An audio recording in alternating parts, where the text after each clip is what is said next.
Hi hello welcome to Competitive Cracker. Competitive ക്രാക്കറിന്റെ പുതിയൊരു വീഡിയോയിലേക്ക് നിങ്ങൾക്ക് സ്വാഗതം.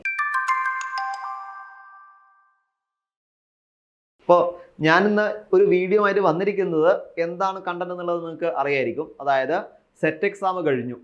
പലർക്കും പല രീതിയിലുള്ള അഭിപ്രായമായിരുന്നു സെറ്റ് എക്സാമിനെ സംബന്ധിച്ചിടത്തോളം. നമ്മൾ സെറ്റ് എക്സാം കഴിഞ്ഞു, അതേപോലെ കഴിഞ്ഞ ദിവസം അതിൻ്റെ ഒഫീഷ്യലായിട്ടുള്ള ആൻസർ കീ ഇറങ്ങി. അതുമായിട്ട് ബന്ധപ്പെട്ട ചില തെറ്റുകളൊക്കെ നമ്മൾ കണ്ടുപിടിച്ചു. അതിന് നമ്മൾ ചലഞ്ച് ചെയ്യാനുള്ള കാര്യങ്ങളും നമ്മളൊക്കെ അറിഞ്ഞു. അതിനനുസരിച്ച് നിങ്ങളിൽ പലരും ചലഞ്ച് ചെയ്തിട്ടുണ്ടാവും തോന്നുന്നു. ഇനി സെറ്റ് എക്സാമിന്റെ റിസൾട്ട് വന്ന ശേഷം ബാക്കിയുള്ള നടപടികൾ എങ്ങനെയാണ് തുടങ്ങിയ കാര്യങ്ങളാണ് നമ്മളിന്ന് ഡിസ്കസ് ചെയ്യുന്നത്. അപ്പോൾ അതുമായി ബന്ധപ്പെട്ടാണ് നമ്മളിന്ന് വീഡിയോ എടുക്കുന്നത്. നമുക്ക് നേരെ എന്തൊക്കെയാണ് അതിനുശേഷം എടുക്കേണ്ട കാര്യങ്ങൾ നമുക്ക് ജസ്റ്റ് നോക്കാം അല്ലേ. നോക്കൂ, ഇവിടെ സെറ്റ് എക്സാമിന്റെ ഫലപ്രഖ്യാപനം നമുക്കറിയാം. ഇവിടെ ഇപ്പോൾ കഴിഞ്ഞ സെറ്റ് എക്സാം നമ്മൾ ഒരു സമയത്ത്, അതായത് എപ്പോഴാണോ അതിന്റെ റിസൾട്ട് വരുന്നത്, ആ റിസൾട്ട് വന്നു കഴിഞ്ഞാൽ നിങ്ങൾക്ക് നിങ്ങളുടെ ആപ്ലിക്കേഷൻ നമ്പറും ഒക്കെ വെച്ചിട്ട് നിങ്ങൾക്ക് ലോഗിൻ ചെയ്ത് കഴിഞ്ഞാൽ നിങ്ങൾക്ക് മനസ്സിലാവും നിങ്ങളുടെ റിസൾട്ട് എന്താണോ എന്നുള്ളത്. സോ അങ്ങനെ വരുമ്പോൾ നിങ്ങൾക്ക് സെറ്റ് ക്വാളിഫൈ ചെയ്തിട്ടുണ്ടെങ്കിൽ അതിനനുബന്ധമായിട്ട് അടുത്ത കാര്യങ്ങൾ എന്താണ് ചെയ്യേണ്ടത് അതാണ് നമ്മൾ പറയാൻ പോകുന്നത്. നിങ്ങൾക്ക് ശ്രദ്ധിച്ച് നോക്കാം എന്തൊക്കെയാണെന്നുള്ളത്. നോക്കൂ, ഇവിടെ 2025 സെറ്റ് ജനുവരി എക്സാം എഴുതിയ എല്ലാവരും അവരുടെ മാർക്ക് ഉൾപ്പെടെയുള്ള കാര്യങ്ങളൊക്കെ LBS സെൻട്രലിന്റെ വെബ്സൈറ്റിൽ അവിടെ എന്ത് ചെയ്യും, നിങ്ങൾക്ക് പ്രസിദ്ധീകരിക്കും. എപ്പോഴാണ് ആ ഡേറ്റ് വരുന്നത്, ആ ഡേറ്റിന്റെ സമയത്തായിരിക്കും എന്ത് ചെയ്തത് അത് പ്രസിദ്ധീകരിക്കുന്നത് അല്ലെ. അതാണ് ആദ്യത്തെ നമ്മൾ ഇവിടെ കൊടുത്തിരിക്കുന്നത്.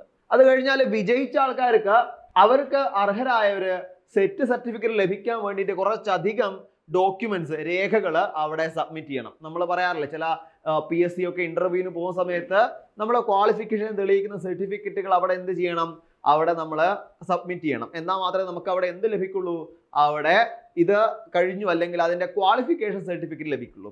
അതേപോലെ തന്നെയാണ് സെറ്റ് എക്സാമിന് വിജയിച്ച ആൾക്കാർ താഴെ പറയുന്ന കുറച്ച് രേഖകൾ അവിടെ സബ്മിറ്റ് ചെയ്യണം.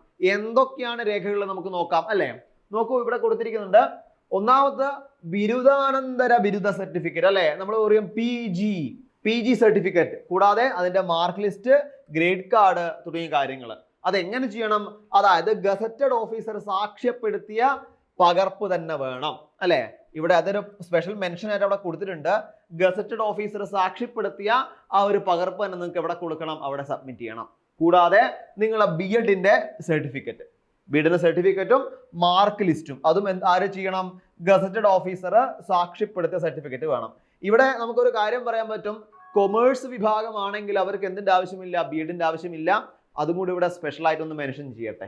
ഓക്കെ, പിന്നെ നിങ്ങൾക്ക് വേണ്ടത് നിങ്ങളെ പേര്, വയസ്സ് എന്നിവയുടെ തെളിവിനായിക്കൊണ്ട് 10ാം ക്ലാസ്സിന്റെ സർട്ടിഫിക്കറ്റ് അല്ലെ, SSLC സർട്ടിഫിക്കറ്റിന്റെ കോപ്പി അവിടെ നിങ്ങൾ കൊടുക്കണം.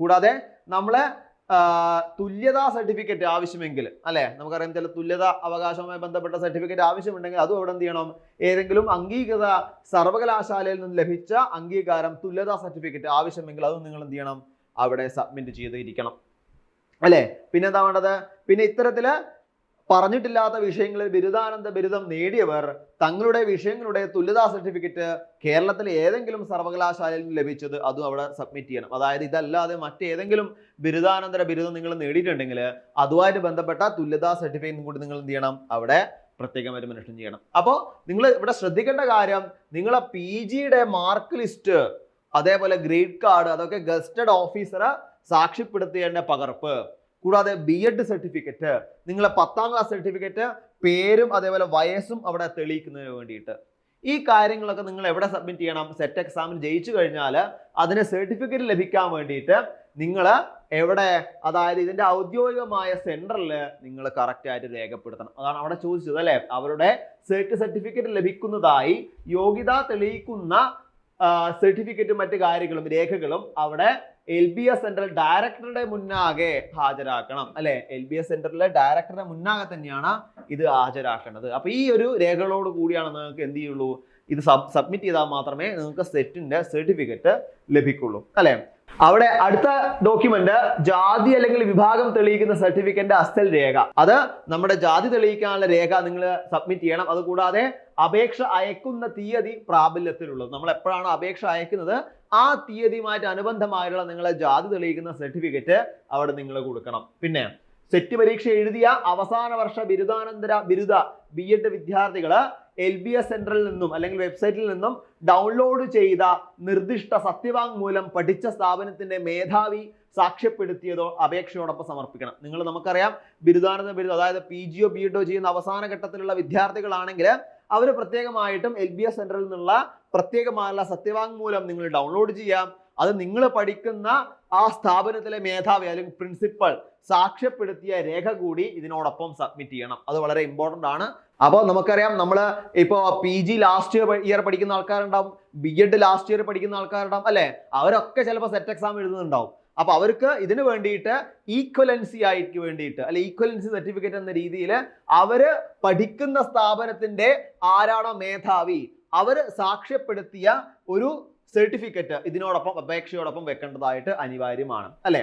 ഇനി അടുത്തെന്താ നോക്കൂ, സ്വയംഭരണ കോളേജുകളിൽ നിന്ന് യോഗ്യത നേടിയ അപേക്ഷകർ ബന്ധപ്പെട്ട സർവകലാശാല നൽകുന്ന BEd PGയുടെ പ്രൊഫഷണൽ ഒറിജിനൽ സർട്ടിഫിക്കറ്റോടുകൂടെ PGയുടെ പ്രൊവിഷണൽ ഒറിജിനൽ സർട്ടിഫിക്കറ്റുകളുടെ പകർപ്പ് സമർപ്പിച്ചാൽ മാത്രമേ ഒറിജിനൽ സെറ്റ് സർട്ടിഫിക്കറ്റ് കിട്ടുള്ളൂ അല്ലെ. സ്വയംഭരണമായിട്ടുള്ള പല കോളേജുകളുണ്ട് നമ്മുടെ നാട്ടില്. അപ്പൊ അവരുടെ നിന്ന് അല്ലെ അവിടെ പഠിക്കുന്ന അപേക്ഷകര് അവര് ബന്ധപ്പെട്ട BEdന്റെയും PGയുടെയും പ്രൊഫഷണൽ ഒറിജിനൽ സർട്ടിഫിക്കറ്റ് അവിടെ കൊടുത്താൽ മാത്രമേ ഇത്തരത്തില് നിങ്ങൾക്ക് സെറ്റിന്റെ എന്ത് ലഭിക്കുള്ളൂ, നിങ്ങൾക്ക് ഒറിജിനൽ സർട്ടിഫിക്കറ്റ് ലഭിക്കുള്ളൂ. അപ്പൊ ഇതൊക്കെയാണ് നിങ്ങൾക്ക് പ്രധാനമായിട്ടും പറയാനുള്ളത്. ഇപ്പൊ സെറ്റ് എക്സാം കഴിഞ്ഞു എന്ന് വിചാരിച്ച് നിങ്ങൾ നിൽക്കണ്ട. കാരണം എന്താ, ഇനി നമുക്ക് സെറ്റ് എക്സാമിൽ വിജയിച്ചു കഴിഞ്ഞാൽ സർട്ടിഫിക്കറ്റ് ഇങ്ങോട്ട് തന്നെ വരുമൊന്നുമില്ല. നമ്മൾ അവിടെ പോയിട്ട് ഇത്രയും കാര്യങ്ങൾ ചെയ്തു കൊടുക്കണം അല്ലെ. ബന്ധപ്പെട്ട അല്ലെങ്കിൽ നമുക്ക് വേണ്ടുന്ന യോഗ്യതാ സർട്ടിഫിക്കറ്റുകളൊക്കെ അവിടെ ഹാജരാക്കിയാൽ മാത്രമേ നിങ്ങൾക്ക് സെറ്റ് എക്സാമിന്റെ കറക്റ്റ് ആയിട്ടുള്ള സർട്ടിഫിക്കറ്റ് ലഭിക്കുള്ളൂ. അപ്പൊ അത് ഒരു കടമ്പ തന്നെയാണ്.